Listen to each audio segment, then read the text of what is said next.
देखिए अभी मैंने ये मार्कर मेरे को लगाया हुआ है, इसको मिटा के दिखाइए। देखिए आपके सामने कर रहा हूँ, नहीं मिट रहा है। Once more!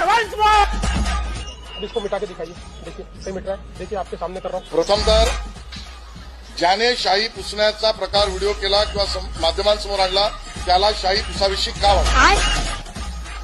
आमचा सवाल आहे. बैगन हे शाई पुसणं किती सोपं आहे हे तुम्हाला याच्यातनं दिसत असेल की एक साधा ऍसिटॉनची बाटली आणि आता मी फक्त मतदान करून साधारणतः 2 तास जेमतेम उलटलेले आहेत. त्याच्यानंतर ही शाई जर एवढी पुसली जात असेल तर विचार करा की जे लोक मतदान केंद्रावर जस्ट बाहेर पडत आहेत त्या ठिकाणी काय परिस्थिती होत असेल. ती शाई ज्यावेळेला ताजी लावली जाते, शाई म्हणण्यापेक्षा मार्कर लावण्यात आलेला आहे, तो ज्यावेळेला तेव्हा लावलेला जात असतो तेव्हाच जर अशा पद्धतीने ऍसिटॉनने पुसण्याचा प्रयत्न झाला तर ही शाई सहज निघून जाऊ शकते. हे मार्कर एका तासासाठी म्हणून मतदानासाठी बाहेर पडा आणि शाई पुसा.